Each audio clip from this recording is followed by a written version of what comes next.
దీంట్లో union ministries, అలాగే member of parliament, chief minister of state governments, ministry of state governments, member of state legislature, judges of supreme court and high court. అంటే chief minister of state governments DGP నుంచి approval తీసుకుంటే సరిపోద్దని standard operating procedure లో కేంద్ర హోంశాఖ చెప్పింది.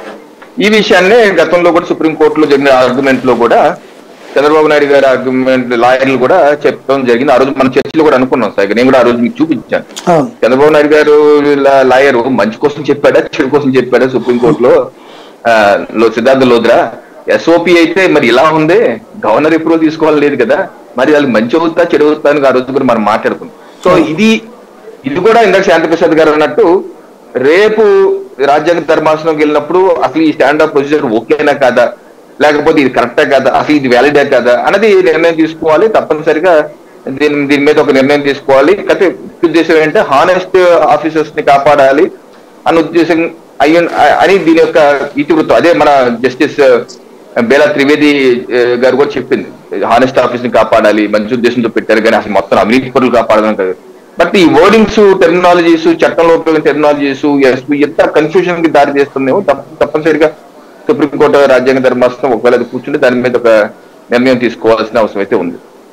అయితే మన ఈ రోజు పరిణామాలతో మనకి అర్థమవుతుందంటే as on today Chandrababu Naidu గారి కేసు ఏదైతే ఉందో, కేసులు కానీ ఏదైతే ఉందో దాని మీద ఎటువంటి ప్రభావం ఇప్పుడు ఉన్నటువంటి జడ్జిమెంట్ మీద పడదు. అంటే it will continue like that.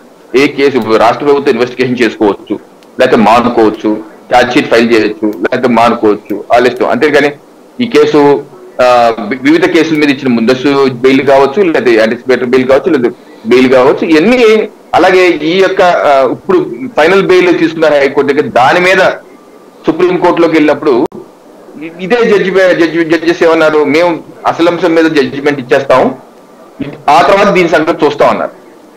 ఇప్పుడు బేలాయి త్రివేది గారును జస్టిస్ అనిరుద్ బోస్ గారు మళ్ళీ ఆ కేసు, ఆ పిటిషన్ రాష్ట్ర ప్రభుత్వం ఏదైతే అప్పీల్కి వెళ్ళిందో బెయిల్ పిటిషన్ క్యాన్సిల్ చేయమని సుప్రీంకోర్టు దగ్గరికి, అది టేకప్ చేస్తారా? అది టేకప్ చేస్తే అప్పుడు ఏ రకమైన జడ్జిమెంట్లు ఉండబోతున్నాయి? ఎందుకంటే మొన్నటి వరకు అందేంటి, మెయిన్ జడ్జిమెంట్ ని మేము డిస్పోజ్ చేస్తాం, ఆ తర్వాతే దీని మీద చూస్తాం అన్నారు. మరి మెయిన్ జడ్జిమెంట్ లో కూడా మరి ఏకాభిప్రాయం రాలేదు కదా. రానప్పుడు ఆ యొక్క బెయిల్ పిటిషన్ రద్దు చేయమన్న పిటిషన్ ని టేకప్ చేస్తారా, చేస్తే ఏ రకంగా ఉంటది అన్నది కూడా చూడవలసిన అవసరం ఉంది. అది ఒక కీలకమైన అంశం కాబోతుంది.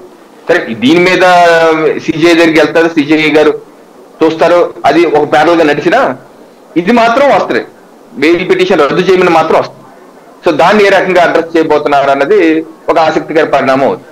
ఒకవేళ జడ్జి గారు ఏమన్నా బెయిల్ ఇవ్వటం సబ్ అంటే